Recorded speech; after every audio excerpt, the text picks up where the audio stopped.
Bienvenue au château de Pau. Nous ne pouvions pas aborder le jeu de paume sans en comprendre l'histoire.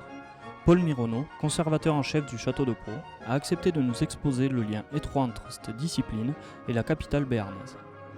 En 1556, il existait au château de Pau, à l'angle nord-est de la forteresse, un jeu de paume, et que ce jeu de paume, un peu plus tard, vers 1569, a été reconstruit, restauré, suite à un certain nombre de dommages subis au cours des guerres de religion.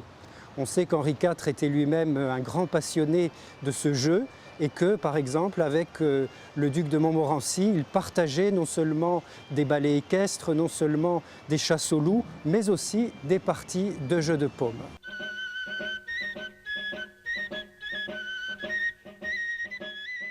Nous voilà désormais à Labastide-Clérance, ce petit village du Pays Basque, classé parmi les 100 plus beaux villages de France, abrite en son cœur le plus vieux jeu de paume en activité au monde. Monsieur le maire, Léopold Darichon, va nous en dire un peu plus sur cette bâtisse que l'on ne soupçonnerait pas en traversant cette commune et qui attire de nombreux passionnés. Vous êtes ici dans le plus vieux jeu de paume du monde. Alors pour une raison très particulière, c'est que les poutres maîtresses que vous voyez peut-être au-dessus de moi ont été mises en place en février 1512. C'est un vrai jeu de paume qui a été fréquenté pendant à peu près 2 siècles. Et puis petit à petit, comme partout en France d'ailleurs, le jeu de paume s'est perdu. Et au Pays Basque, ce jeu de paume a été transformé en trinquet, où on joue à la pelote basque.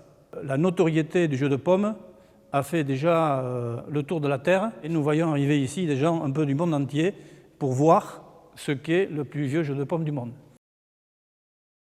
Le jeu de paume est un sport très ancien, il a presque 1000 ans d'histoire. À l'origine, il se jouait à la main nue, donc d'où le nom, jeu de paume. On jouait à la balle avec la paume de la main. Et la raquette n'est apparue que sous la Renaissance, sous François Ier.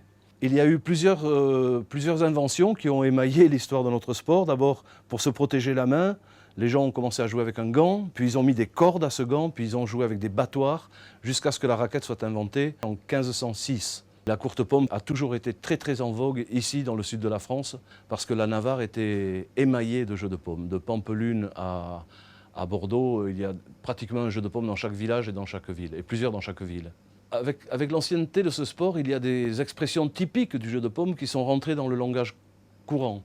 Il y a par exemple tomber à pic. Pour nous, c'est un point magnifique, c'est-à-dire que la balle tombe à l'angle du mur et du sol, elle meurt sans faire de rebond. Par exemple, le verbe tripoter, au Moyen-Âge, voulait dire sauter, courir, donner du mouvement.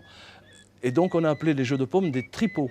Donc, dans les tripots, on jouait de l'argent, il y avait des femmes de mauvaise vie, et si vous voulez, ce mot tripot, on y tient beaucoup parce qu'il montre bien que le jeu de paume était un sport complètement général. Tout le monde jouait. Le jeu de paume fait donc partie intégrante de notre patrimoine. Pour preuve, outre les expressions qui en découlent et que nous utilisons au quotidien, une démarche d'inscription du jeu de paume au patrimoine mondial de l'UNESCO a été lancée.